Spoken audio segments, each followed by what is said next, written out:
Güvenme sağıva aslan koyanda. Bugün de aslanlar çoxu çaqqaldı. Satanım məndensə mən kimi tutum. Yuxarı tıfır bir, altsa saqqaldı. Kardeşim saydığım kanım itirse, o zaman düşmana kanım halaldı. Ağaca çıkmak için beni teklədi. Xurma da bişmeyip hele halaldı.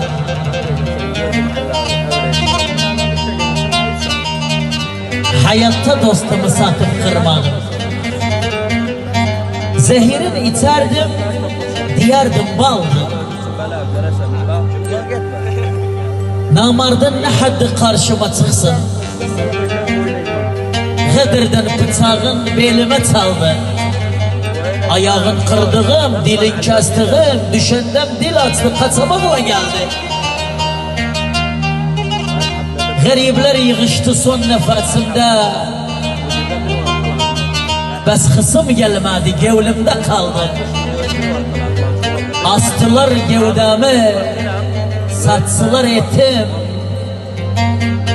En aziz yoldaşım ciğerim aldı. En aziz yoldaşım ciğerim aldı, kürekendi.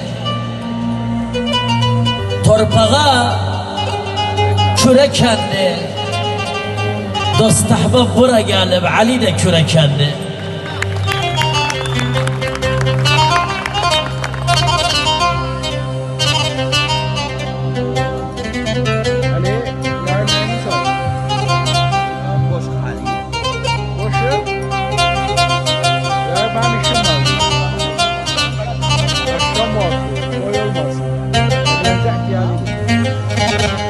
Yalancı yüzleri bir bir tanıdım.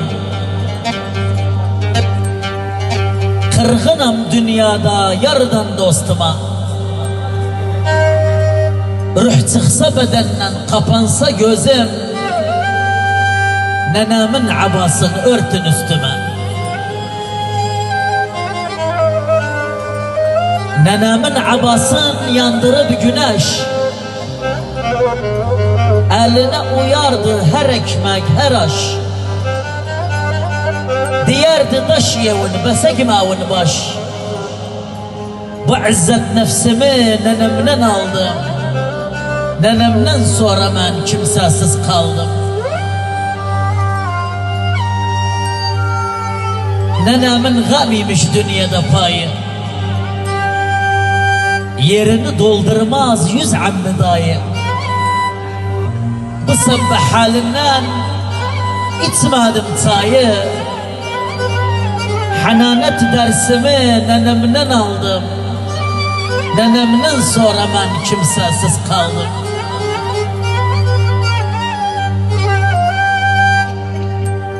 Her insan tokuşsa ah nenem diyer. Haninlik dünyada neneye uyar. Nenesiz kalana her gelen kıyar. Bu sabır dersimi nenemden aldım. Nenemden sonra ben kimsesiz kaldım. Namazlıktı. Bak kurru namazlıktı. Nenemin bayaz şalı benim için namazlıktı.